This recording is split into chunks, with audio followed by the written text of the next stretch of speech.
dikekalkan adatnya, dihormati, disayangi, disanjungi.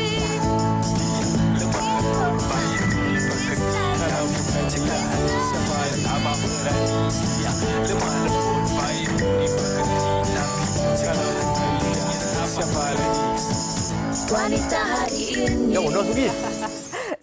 Selamat tengah hari, apa khabar anda semua? Kami dalam mood yang cukup ceria untuk bersama anda sepanjang 1 jam ini. Jadi kami harapkan anda pun dalam mood yang ceria dan di mana jua anda berada, pastikan keselamatan anda sentiasa diingatkan.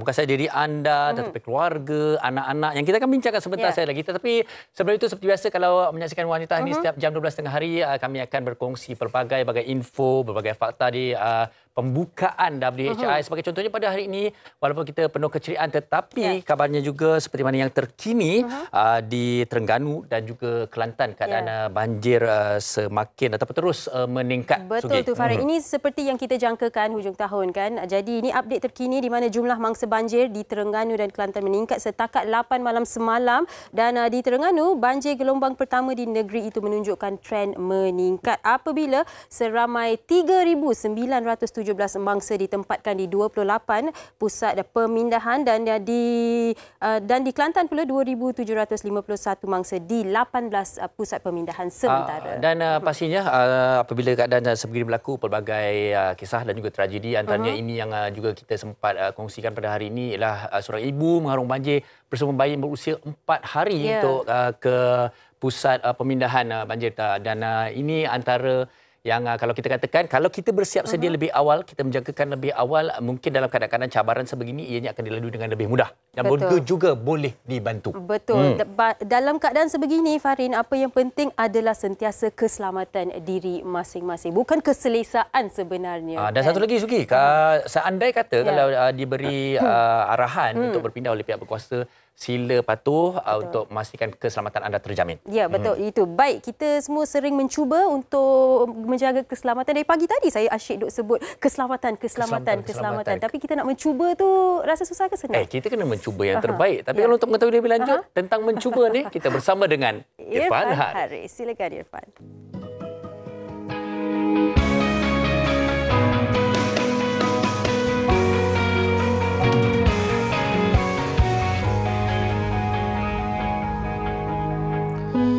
Terima kasih melukakan hatiku. Tak pernah kusangka kau mendustakan cintaku. Terima kasih kerana sedarkan diriku. Cinta hanyalah sebatas kata penuh kepuraan.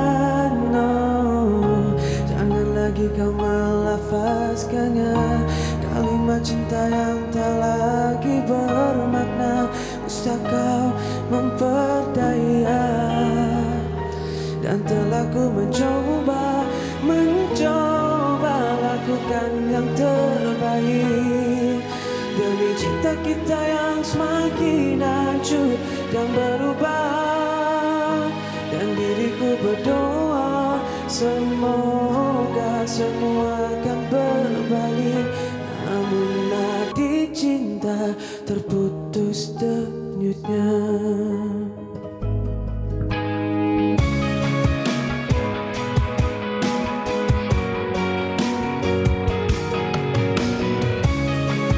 Berulang-ulang kau sakiti aku dan tak pernah berubah.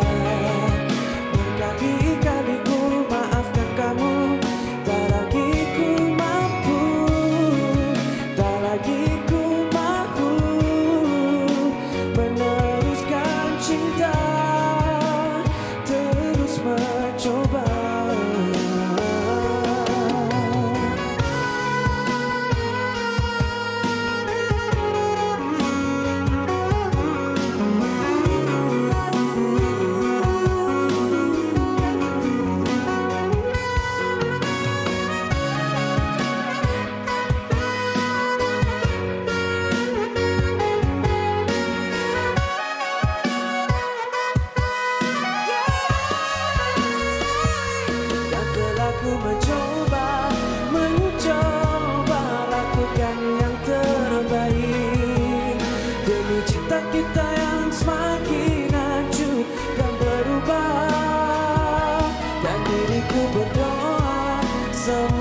Dan telah ku mencoba lakukan yang terbaik demi cipta kita yang semakin hancur dan berubah. Dan diriku berdoa semoga semua akan berbalik. Namun hati cinta terputus denyutnya. Namun hati cinta terputus denyutnya.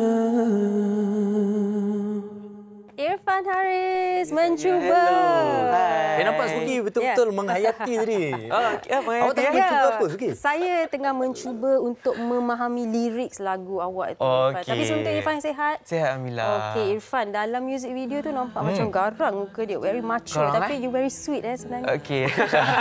Okey, baik. Tapi mungkin Irfan boleh kongsikan lah, lagu ni lagu break up ke sebenarnya? Betul, lagu Siapa break yang up. break up? Dia, wow. Lagu Lagu bagi ni cerita dia ni. sepenuhnya oleh Ezra Kong. Okey. Saya sebenarnya dah lama nak bekerja dengan Ezra Kong sebab kita semua tahu pencapaian Ezra macam mana. Ya. So bila saya dapat tahu saya dapat demo daripada Ezra, I straight away said yes to it. So lagu ni lagu break up, betul. Okey. Lagu ni mengisahkan tentang kononnya dalam hubungan cinta tu lelaki ni mencuba untuk menyelamatkan hubungan tu. Tapi sadly it doesn't work anymore. Macam tu.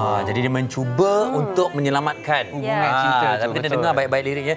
Tetapi seperti mana kita lihat keterujaan Irfan sendiri kan berdapat kerjasama dengan Ezra. Apa perasaan waktu dia berdemo dan kemudian akhirnya jadi juga. Nervous sebenarnya. Okey. Saya masa nak pergi studio tu tangan saya macam ketar-ketar. Macam Serius betul lah? ke dapat kerja dengan Ezra? Sebab Okey. saya rasa saya dah tunggu macam 3-4 tahun untuk bekerja dengan Ezra. Okey. So saya rasa memang rezeki lah. Okey. So I'm really honoured untuk nyanyi lagu Ezra Kong sebenarnya. Baik. Tahniah kepada awak. Terima kasih. Dan Irfan juga ingin melebarkan sayap ke Indonesia dengan Betul, kata. teringin sangat. Jadi bagaimana persiapan dan prosesnya sekarang ini? Mungkin ada Irfan? perancangan. Betul. Perancangan dia insya-Allah saya sebenarnya tahun depan plannya saya nak ke Indo untuk menetap ke sana. Oh. Untuk mencuba market di Indonesia Okey, juga. okey. So that should be after raya kot insya-Allah. Saya minta penyokong semua boleh minta doakan saya Baik. dipermudahkan. So I really want to go there and be a singer lah dekat Indonesia Okey. insya-Allah. Kalau mencuba ni pasal kisah yang tu. Saya mencuba Mencuba untuk ke Indo, betul tu. Tapi Irfan, saya nak tanya juga apa Ya. yang sebenarnya menarik perhatian Irfan untuk ke Indonesia? Mungkin ada penyanyi awak suka sangat kat Indonesia ke memang awak suka vibes kat sana? Okey, saya memang membesar dengan lagu-lagu Indonesia juga. Dan baru-baru ni saya alhamdulillah saya berpeluang untuk berduet dengan Rizky Febian. Dekat konsert dia. So dekat situ juga tercetuslah idea untuk saya nak ke Indonesia tu sebenarnya. Baik, Okey, baik, jadi baik. saya kira mencuba ni macam baru sebulan dan mungkin satu kata membuka jalan yang lebih Betul, luas insyaAllah. lagi untuk Irfan. Jadi apa harapan untuk lagu ni? Harapan saya harap orang ramai boleh sokong lagu ni. Sekarang ni music video dah ada kat YouTube. Anda semua boleh stream lagu ni di semua streaming platform juga. Okey, Lagu mencuba. baik. Oh, Sugi ada tengok Ya. kecil-kecil. Betul. Kabarnya memang ni Memang mendapat sambutan yang baik. Sambutan yang hebat. Ramai Alhamdulillah. yang sukakan lagu ini. Komen-komen. Okey. Saya pula baca Betul. Saya komen-komen bagi pihak awak. Saya sebenarnya nak war-warkan. Saya sebenarnya Ya, ada silakan. satu kontes Okey. untuk lagu mencuba ni. Okey, Silakan. So, apa yang kalian kena buat, kalian hanya perlu lakukan satu video di aplikasi TikTok, lakukan satu trend dan siapa yang menang kontes tu berpeluang untuk memenangi wang ringgit sebanyak RM20,000. Trend apa tu? Wih, trend apa tu? RM20,000. Apa tu? Kena buat apa? Bagilah tips sikit bagi dia. Mungkin apa-apa kita boleh je. buat Sugi. Janji Wanita hari ni boleh buat. Wanita hari ni TikTok boleh buat. Boleh. Janji guna sound lagu mencuba je. Tak kisah pun video apa-apa. Siapa yang dapat jadi Macam trendsetter lah. Trendsetter, betul-betul. Siapa dapat buat satu trend, kita akan pilih satu pemenang Okey. dan akan hadiah dia RM20,000. Oh. Untuk Tim naik. WHA kita buat lah TikTok. Awak fikirkan idea, saya akan mencuba. Mencuba, betul. Apapun, selamat maju jaya Irfan. Terima kasih. Dan kami berharap apa jua yang Irfan rancangkan buat tahun ini dan tahun hadapan akan berjalan dengan lancar. Terima kasih. Ya. Baik, okey, baik. Selesai bersama dengan Irfan, tetapi berbicara mengenai mencuba juga, kita kena sentiasa mencuba memperbaiki diri. Betul. Dan juga sentiasa mencuba memperbaiki cara kita menjaga keselamatan anak-anak kita. Setuju sangat Fahrin, dan bila bercakap mengenai anak-anak ini, pastinya keselamatan mereka sentiasa diutamakan oleh setiap individu yang bergelar ibu bapa. Kadang-kadang bukan ibu bapa saja, mereka di Orang sekeliling juga kan. masyarakat. Tetapi ada kalanya kita sebagai manusia ni akan lalai, kita lupa walaupun kita cuba sedaya mungkin, dan itu boleh memudaratkan anak itu sendiri. Okey, baik. Jadi topik kita pada hari ini ialah keselamatan anak, jangan ambil mudah. Okey, hari ini saya nak mengajak semua penonton terus bersama dengan kami kerana kita bukan nak menuding jari. Betul. Tetapi hari ini kita nak berkongsi semua peranan masyarakat, ibu bapa, orang ramai, mungkin pusat asuhan dan sebagainya untuk sentiasa memastikan keselamatan kita. Mungkin kita rasa secara asasnya kita dah menjaga mereka dengan terbaik. Tetapi mungkin ada sudut-sudut yang kita terlepas pandang, mungkin kecuaian, mungkin kelalaian yang kita cuba elakkan di dalam kehidupan kita ini. Ya, betul. Dan kadang-kadang ini juga boleh menjadi boleh reflect pada diri kita sendiri. Mungkin kita ada masalah di mana kesihatan mental kita kurang sihat, kita perlukan bantuan tetapi kita tidak tahu. Jadi hari ini kami nak mengajak anda untuk bersama kami kerana kami juga akan berkongsi satu test yang dikongsikan oleh pihak kerajaan yang boleh juga anda ambil untuk menguji tahap kesihatan mental anda. Baik, jadi seperti mana yang tertera di bawah ini, kongsikan anda mungkin pendapat, ada juga pertanyaan daripada anda di Facebook kami. Jangan lupa juga untuk follow TikTok dan juga Instagram kami. Jadi teruskan bersama kami, jangan ke mana-mana. Keselamatan anak-anak di tangan kita semua. Ya, jangan ke mana-mana. Kita berhenti berehat seketika. Wanita hari ini. Wanita hari ini.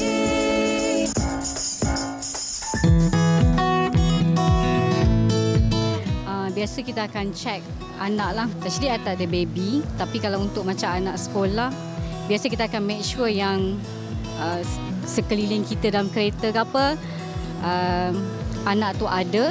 Ataupun kalau macam dekat sekolah, I akan make sure dengan husband yang dah ambil anak ke, akan check lah. We akan check each other. Anak tu dengan siapa, anak tu berada sampai jam berapa di sekolah. Dan selalunya kita akan alert lah benda-benda macam ni dengan schedule anak.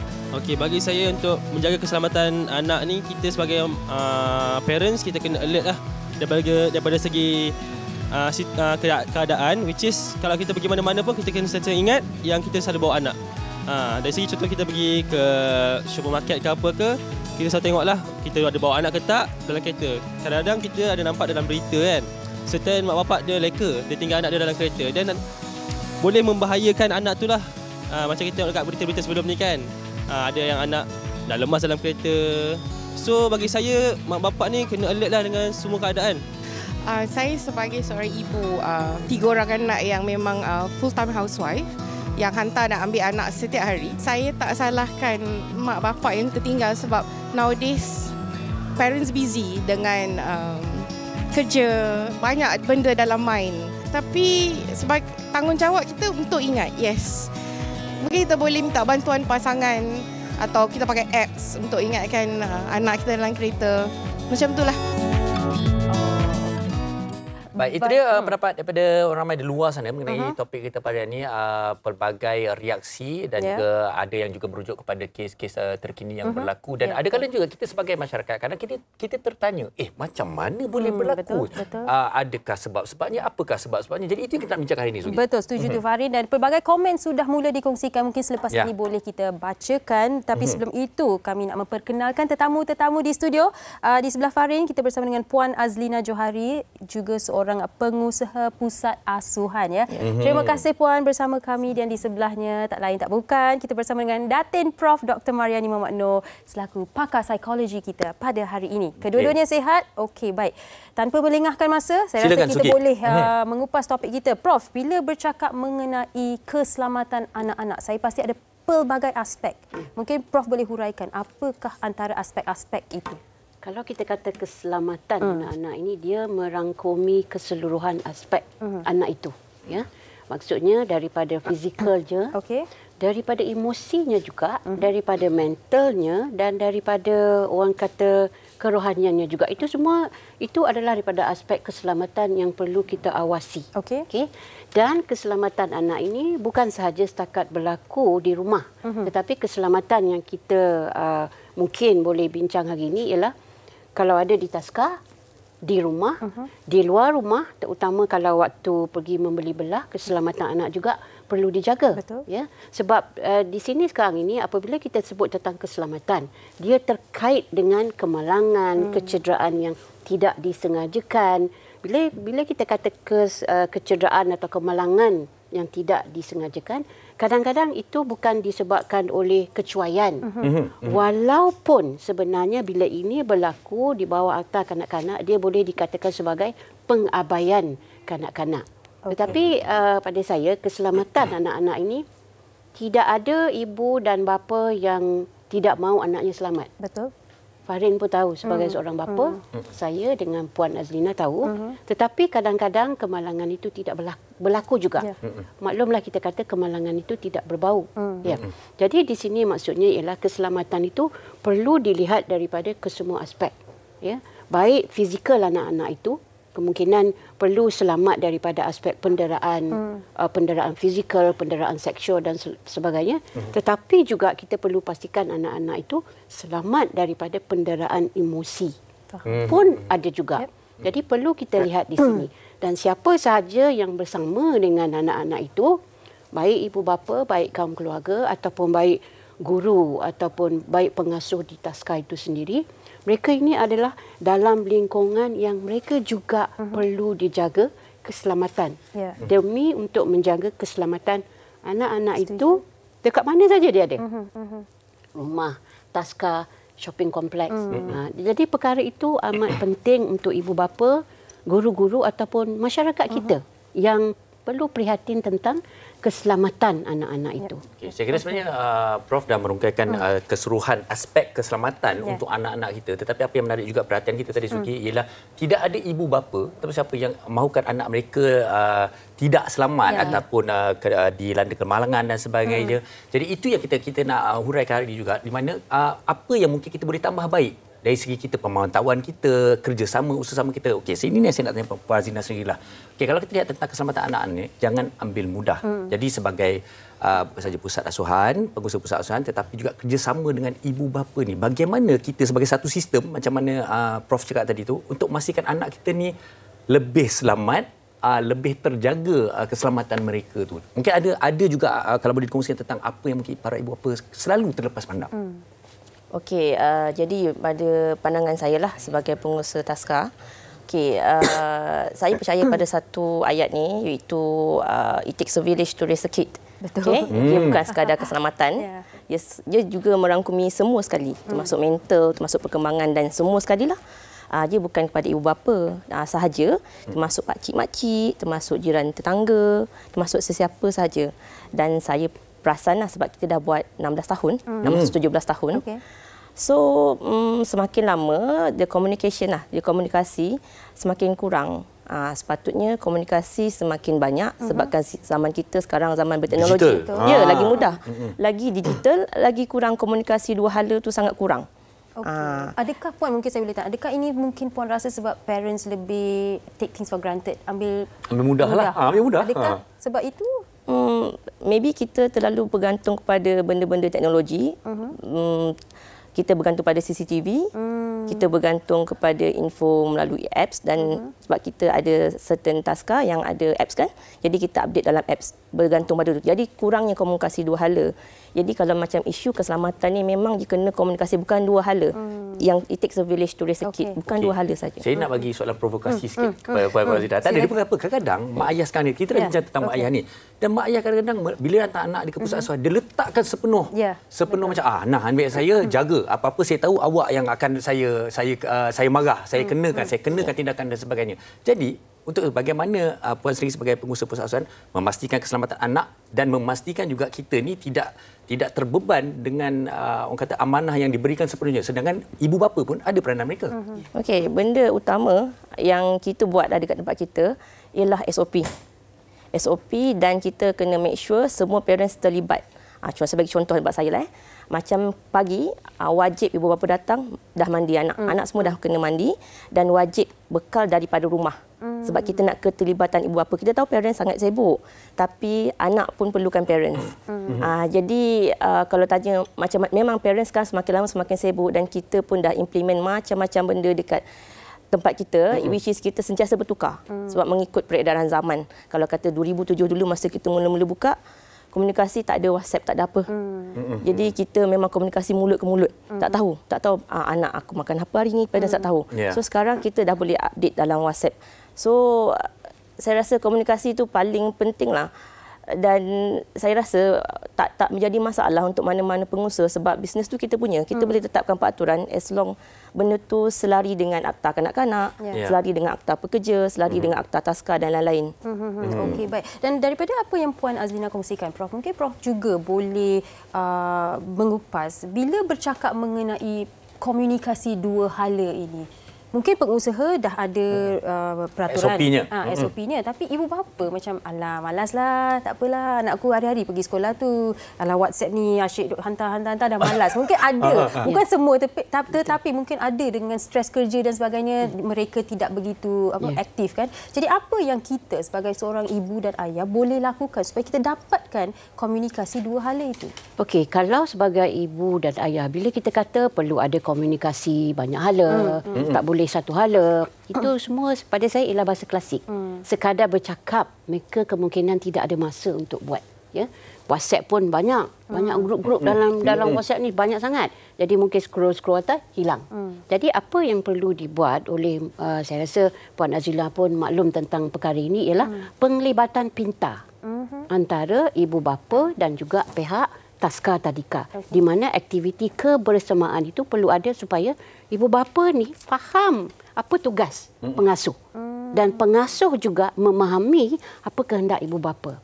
Jadi SOP itu salah satu daripada orang kata platform yang akan membantu memudahkan lagi penglibatan pintar itu. Kalau kita kata smart partnership. Sebab itu kalau di prasekolah kebangsaan kita ada pewaris. Iaitu pewaris ini maksudnya gabungan kerjasama ibu bapa dan juga cikgu-cikgu dan juga ekosistem dalam sekolah itu. Jadi secara tidak langsung di sini ada komunikasi. Tak boleh jawab pula nanti. Sebab terlalu bukan dua hala, bukan satu hala dah jadi 3-4 hala. Ya, tetapi harapannya ialah supaya perbualan komunikasi itu adalah yang boleh membantu membina untuk perkembangan holistik anak-anak mereka termasuk aspek kesihatan itu. Ya. Jadi di sini maknanya kerjasama itu sangat penting. Jadi kalau tak ada kerjasama itu yang menyebabkan mak ayah sibuk, pengasuh di taska pun sibuk. Jadi masing-masing ekosistem ni adalah ekosistem yang sibuk. Jadi bila dah sibuk, ini yang menyebabkan banyak perkara yang kita kata jadi unfinished business. Satu-satu masalah mungkin tidak dapat diselesaikan dan akhirnya perkara itu mak kata, hantar anak kat taska. Okey, cikgu. Lepas tangannya kerja. Lepas tangan. Cikgu pula mungkin banyak kerjanya tapi tak semua taska sedemikianlah dan saya pasti Puan Azlina pun dah 17 tahun dia lebih arif. Jadi itulah yang sepatutnya. Okey, saya kira ini sebenarnya Sugi ada satu mungkin teguran atau peringatan kita semua. Kadang macam kita katakanlah supaya bila dah tidak teratur komunikasi itu kita akan rasa kita akan ambil mudah. Tetapi ini juga teguran untuk membuatkan sistem komunikasi yang teratur dan juga mak dan ayah ambil berat setiap komunikasi yang cuba diberikan oleh semua pihak. Okey, kita akan sambung lagi mungkin lebih terperinci tentang apa yang kita nak cuba bincangkan pada hari ini. Tapi sebelum itu ada sesuatu yang istimewa disediakan oleh wartawan kami Tasha. Jadi kita saksikan.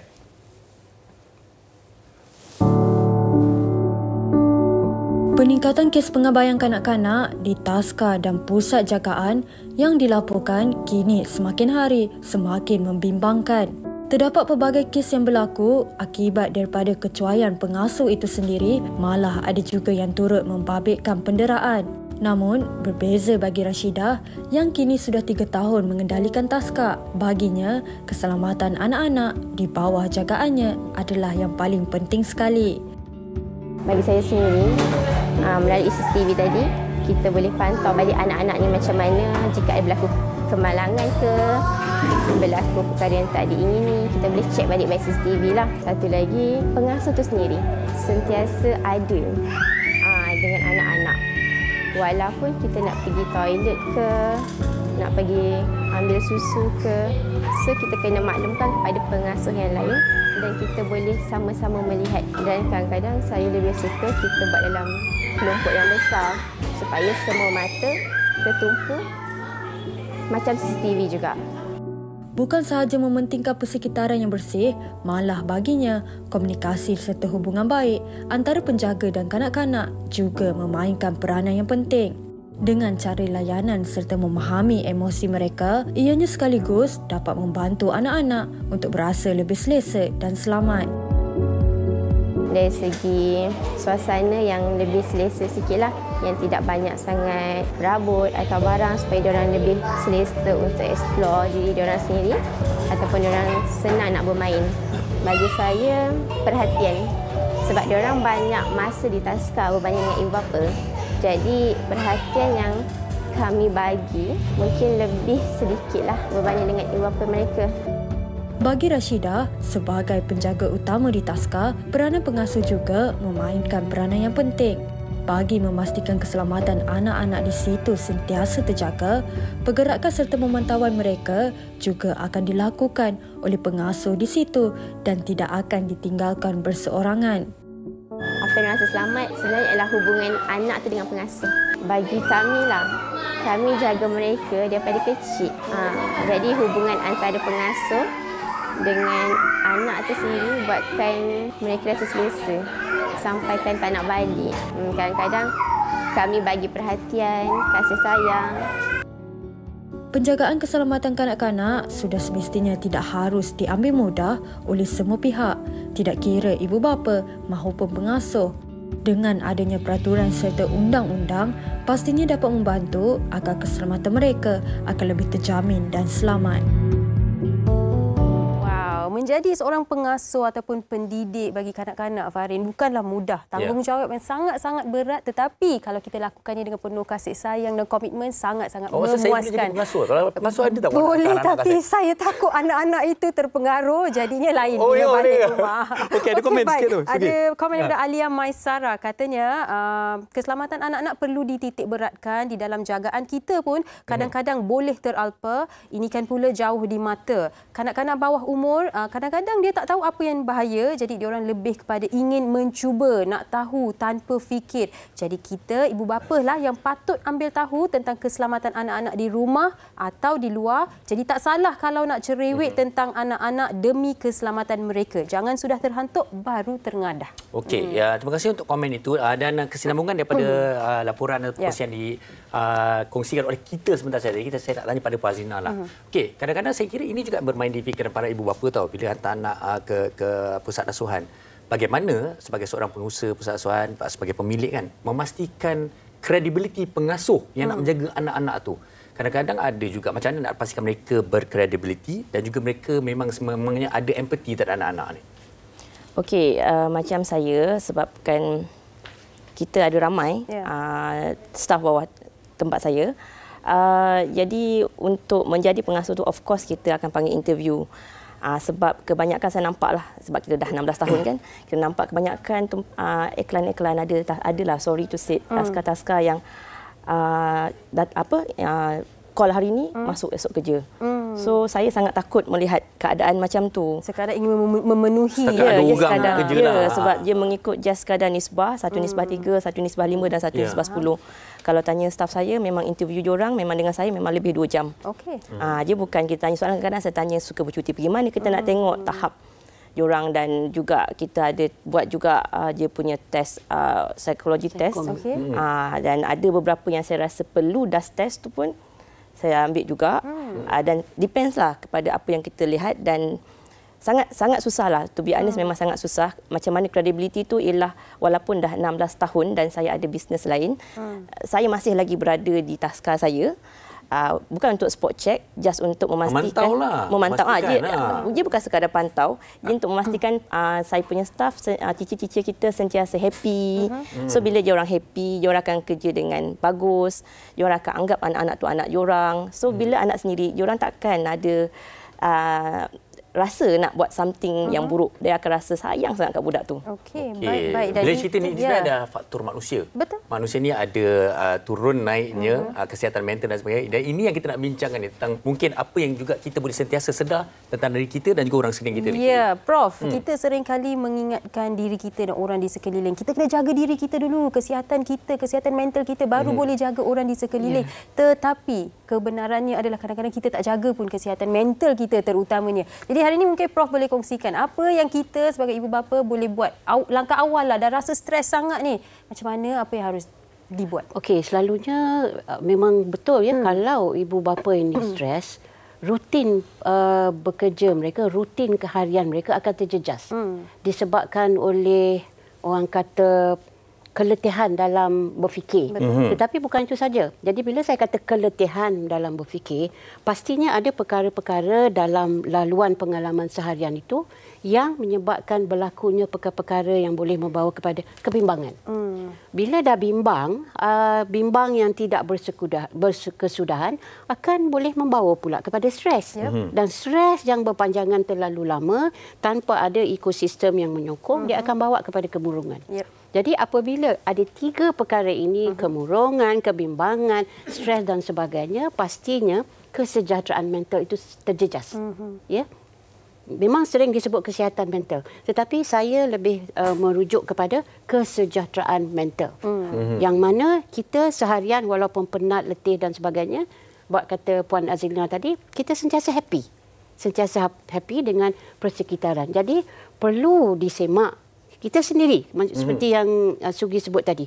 Perlu jaga diri sendiri dulu. Jadi perlu kita tahu bahawa kita ni stres ke tidak. Tapi bila orang kata, kau stres tak adalah. Tidak, kan? Tetapi tidak mahu mengaku. Jadi mungkin kalau malu nak mengaku diam-diam, ambil satu ujian yang tertentu untuk memastikan, yes, kemurungan saya okey, kebimbangan saya pun tak ada masalah, tak ada kebimbang yang begitu sangat. Dan stresnya mungkin tak terlalu banyak.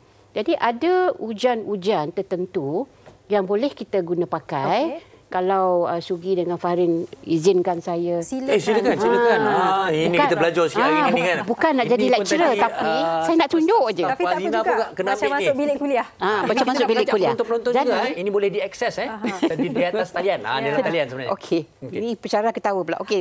Jadi kalau kita lihat ujian DAS ini bukan sebarangan ujian. Dia adalah adaptasi. Tulis ni. Diadaptasi oleh unit psikologi, kaunseling, Jabatan Kesihatan Wilayah Persekutuan dan yang seterusnya di sini. Jadi perkara ini adalah sahih. Maksudnya kesahan dan kebolehpercayaannya itu ada. Jadi di sini siapa saja. Lepas ni balik Farin ataupun Sugi buat tadi. Dah buat dah. Jadi boleh diisi maklumat-maklumat ini. Kalau kita lihat di sini, ini adalah bukan diagnosis. Hanya sekadar untuk melihat adakah kita mempunyai simptom yang membolehkan kita saya perlu rujuk pada pakar kaunselor. Saya perlu rujuk pada pakar psikologi. Puan Azlina memang dah sentiasa buatlah tu ya. Jadi kalau kita lihat di sini maklumat-maklumat ini dan bila kita ada result itu, maknanya coding tu dia akan serta-merta akan memberikan bilangan-bilangan. Kalau kita tengok di sini ada warna hijau, ada warna kuning, ada warna merah. Jika sekiranya skor yang kita dapat itu di dalam ruang lingkup warna merah, kita di tahap yang memang perlu berjumpa dengan kaunselor, pakar psikologi atau pakar psikiatri. Kerana apa? Kerana ini amat penting. Contohnya kalau kemurungan normal, kebimbangan normal, stres normal, itu tak ada masalah. Maksudnya individu tersebut adalah orang yang sangat happy. Boleh buat kerja. Yang seperti yang saya sebut tadi. Kerja banyak tetapi happy. Tetapi ada orang yang kadang-kadang kerja tak banyak.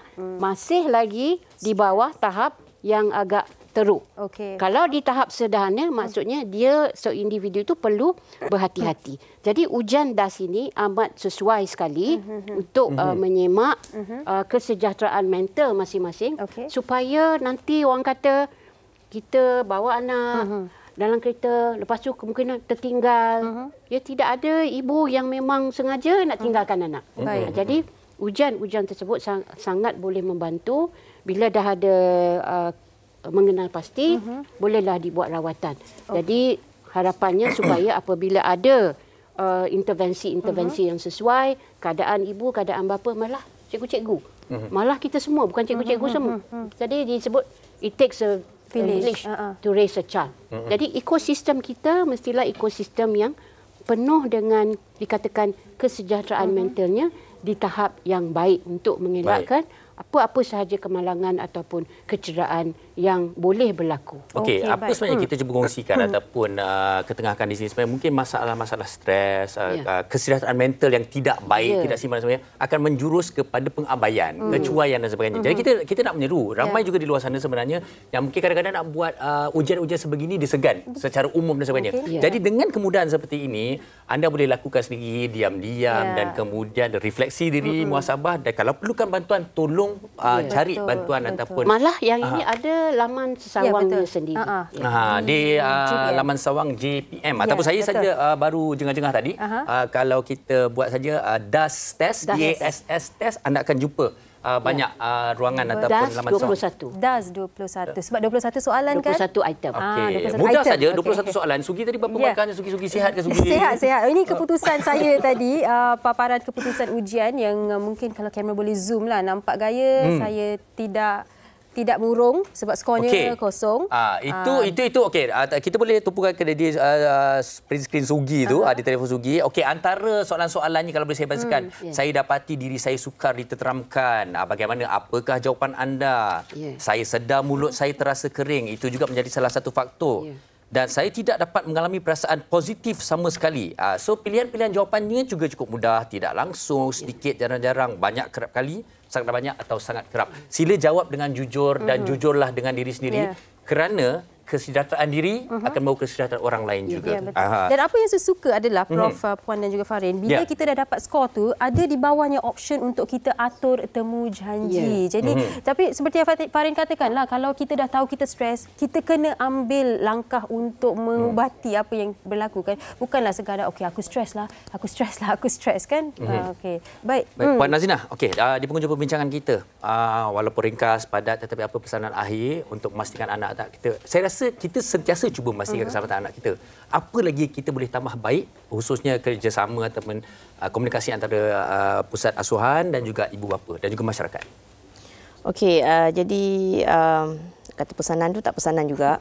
Jadi untuk semua pengusaha lah dulu. Untuk semua pengusaha, tambah ilmu. Okey, jangan takut untuk tambah ilmu.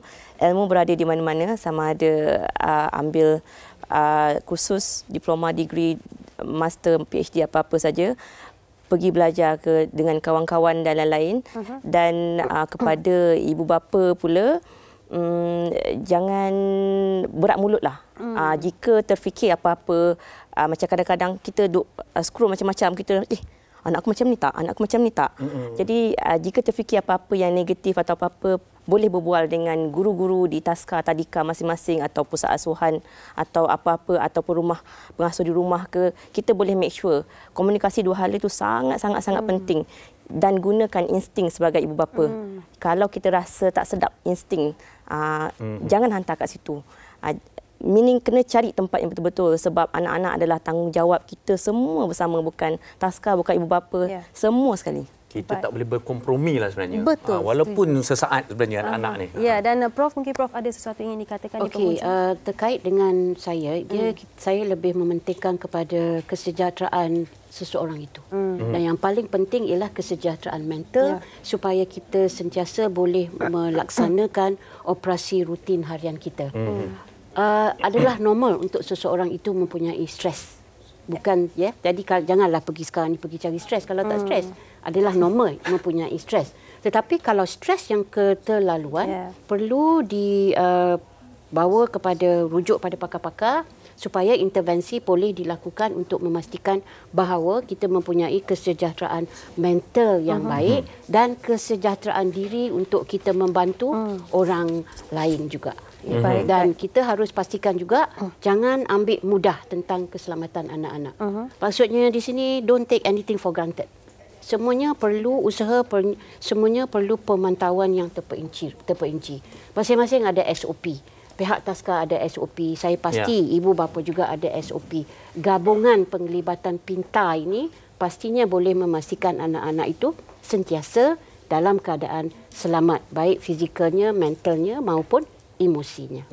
Dan fokus utama sebenarnya keselamatan anak. Jadi tak kira macam mana pun kesejahteraan mental kita, tetapi fikiran tu mesti ada dekat anak. Ya, betul. Dan hari ini saya suka apa yang Prof katakan tadi, penglibatan pintar itu dan juga kesejahteraan mental. Saya suka kedua-dua apa yang Prof kongsikan. Dan juga Puan Azlina, terima kasih banyak-banyak. Ada pelbagai komen yang anda kongsikan tadi. Ada yang kata trauma juga disebabkan apa yang berlaku pada cucu dan sebagainya. Jadi apa pun seperti yang dikongsikan tadi, komunikasi itu adalah langkah pertama untuk membantu. Jadi jawapan paling mudah untuk hari ini memang keselamatan anak jangan diambil mudah dan tanggungjawab kita semua termasuk diri kita sendiri. Sekali terima kasih kepada tetamu-tetamu kita dan sebentar saja lagi ada sesuatu yang cukup menarik untuk para usahawan yang bakal kami kongsikan. Kita berehat seketika, jangan ke mana-mana.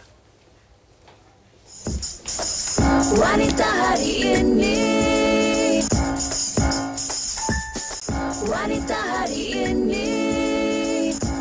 Baik, terus kembali di Wanita Hari Ini dan ini merupakan satu perkongsian cukup menarik pada hari ini untuk para usahawan yang penuh cabaran buat masa kini. Dan bersama dengan kita di studio, kita bersama dengan Tuan Ras Muhammad. Khabar? Baik, Tuan. Terima kasih bersama kita pada hari ini yang juga merupakan seorang ketua pegawai perniagaan Richworks International Sdn Bhd. Okey, baik, itu saya katakan tadi. Tadi sempat kami bersembang katanya cabaran semakin meruncinglah 2024 ni. Lebih-lebih lagi orang kata beberapa bulan lagi orang dah berniaga untuk Ramadan, Raya dan sebagainya. Mungkin dikongsikan tentang cabaran oleh usahawan dan juga founder-founder yang bakal dihadapi ataupun sedang dihadapi sekarang. Betul. Saya kira benda yang memang usahawan sedar sekarang ni, kuasa membeli itu katanya menurun. Tapi saya kira kuasa membeli tetap sama. Cuma yang meningkatlah kuasa memilih.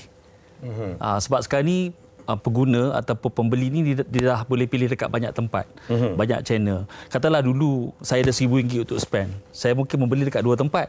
Sekarang saya ada RM1,000 juga, tapi membeli dekat 10 tempat. Jadi itu cabaran. Saya rasa ini cabaran yang tengah usahawan hadapi sekarang. Jadi usahawan-usahawan ni kena lebih berdaya saing lah untuk menonjolkan diri, menawarkan produk-produk yang lebih berkualiti, servis-servis yang lebih bagus dan sebagainya. Jadi ini juga relate dengan tahun 2024. Kami kira cabaran makin mencabar. That's why sengit. That's why usahawan-usahawan ni perlu lebih bersiap saga. That's why lah kita menganjurkan program hujung tahun ni, bulan 11 minggu-minggu ni insya-Allah. Sebab kita nak pastikan mereka ni bersedia untuk menyambut tahun depan yang lebih mencabar. Okey, tempoh hari Datuk Ira ada berkongsikan kita tentang soal polikrisis sedang berlaku saat ini kan. Jadi adakah tahun depan akan berlaku lagi dan apakah persiapan yang boleh dilakukan oleh para usahawan dan juga founder? Saya kira polikrisis ni memang tengah berlaku. Kenaikan kos bahan mentah, ringgit jatuh, talent yang makin mengurang, tenaga kerja yang mahir makin mengurang dan sebagainya. Saya kira tahun depan pun dia akan continue berlaku. That's why saya pasti usahawan-usahawan ni perlu back to basics. That's why kita menggunakan, salah satu contoh kita menggunakan formula Lux. L tu maksudnya usahawan-usahawan ni perlu berada dekat logistik yang tepat. Mereka perlu berada dekat tempat yang kompetitif. That's why kita menganjurkan program-program bimbingan ni supaya mereka ni tak terlepas ilmu-ilmu yang patut mereka faham. Dia tahu cari tempat. Cari tempat. Kan? Nombor 2 adalah understand the game.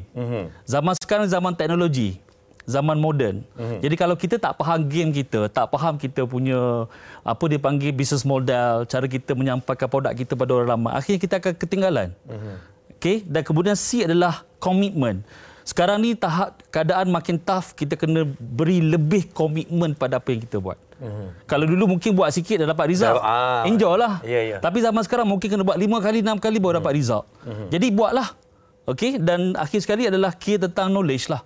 That's why Richworks kita tak stop mengajar, membimbing usahawan-usahawan ni, menyediakan platform, memberi input, informasi supaya usahawan-usahawan ni sentiasa bersedia dengan apa sahaja yang mereka bakal hadapi.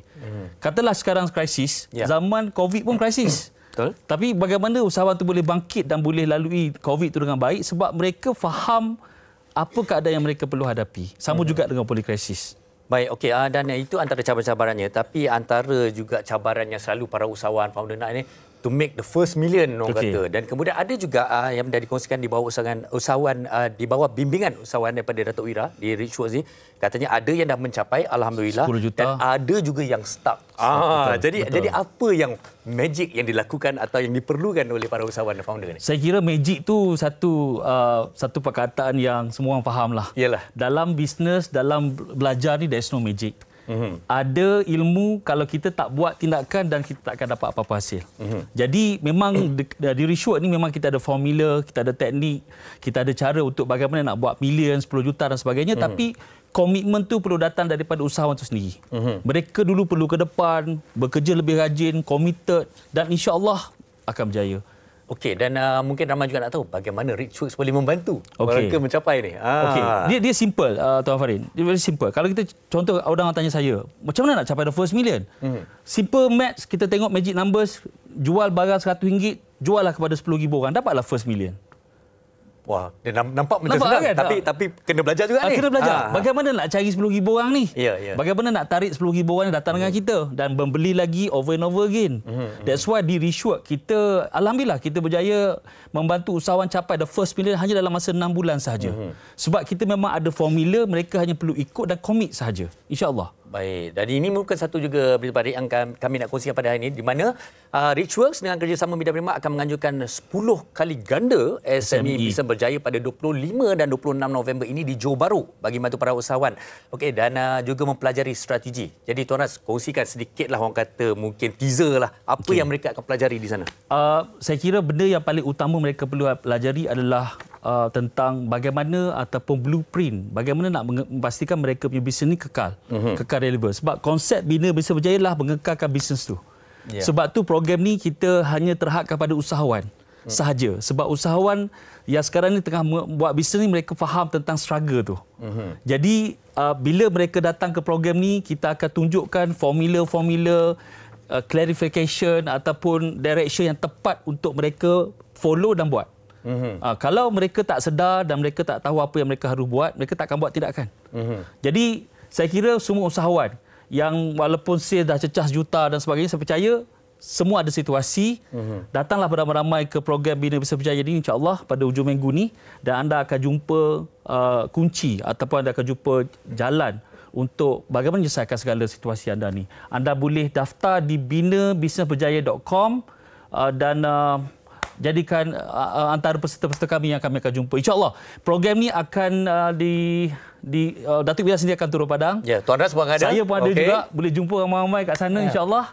Dan saya doakan semoga program ini berjalan lancar dan dapat membantu usahawan-usahawan yang insyaAllah bakal menempuhi 2024 dan raya yang akan datang insyaAllah. Bercakap bisnes, ada bisnes memang ada, tetapi untuk bertahan itu. Jadi kepada para usahawan dan founder di Johor, jangan lupa datang ke 10 kali ganda SME Bina Bisnes Berjaya pada 25 dan 26 November di KSL Hotel Johor Bahru. Program ini adalah 100% percuma. Daftar sekarang di binabisnesberjaya.com seperti yang tertera, dan rugi jika anda tak ambil peluang ini untuk belajar cara bagi meningkatkan jualan dengan kuasai pemasaran untuk mengharungi cabaran di tahun 2024. Sekali lagi terima kasih Tuan Ras. Semoga nanti mencapai sesuatu yang terbaik di Johor Bahru. Kita tak sabar nak membimbing usahawan-usahawan yang bakal datang ke KSL Hotel di Johor Bahru nanti insya-Allah. Okey, kami masih lagi ada perkongsian di Wanita hari ini, jadi kita berehat sikit, teruskan bersama dengan saya dan juga Sugita sebentar saja lagi. Wanita hari ini. Wanita hari ini. Baik, terima kasih kerana masih lagi bersama kami sepanjang 1 jam ini, dan sedar tak sedar kita dah pun sampai di penghujung siaran hari ini. Baik, dan di penghujung ini kami ingin mengambil masa anda dan juga masa kami untuk mengingatkan anda untuk terus berdoa dan menghulurkan bantuan anda bagi rakan-rakan kita di Palestin yang seperti mana anda tahu sedang mengalami krisis kemanusiaan yang memerlukan perhatian sedunia. Jadi anda boleh terus menghulurkan bantuan anda ke tabung kemanusiaan Palestin Media Prima seperti yang tertera di kaca skrin. Jadi teruskan doa perkongsian anda di media sosial untuk terus menarik perhatian kita, terus diselamatkan mereka, saudara-saudara kita di sana. Dan kami akan kembali jam 12.30 hari esok dengan satu lagi topik menarik mengenai hak anak. Selalu hak isteri, hak suami, hak ayah. Esok kita akan bicara mengenai hak anak. Okey, baik. Jadi jangan lupa pukul 12 esok, jadi di mana juga anda berada, jaga diri, jaga keselamatan ke semua individu. Jaga keselamatan anak-anak anda. Kita berehat seketika, kembali lagi esok. Assalamualaikum, jaga diri. dia, usahawati aliran masa kini dia, penyambung warisan Sri Kandi dia, lemah lembut baik budi pekerti, tapi cekal hati dia tabah berani pendidik, puteri dalam hal jati diri dia, permaisuri kepada si suami kepada anaknya, dia ratu di hati, tunggak keluarga, kalau bukan dia siapa lagi? Wanita hari ini bijak mengatur, mengurus mata wataknya, usahawati, ibu, istri, permaisuri. Wanita hari ini di zaman modern masih kekalkan adatnya.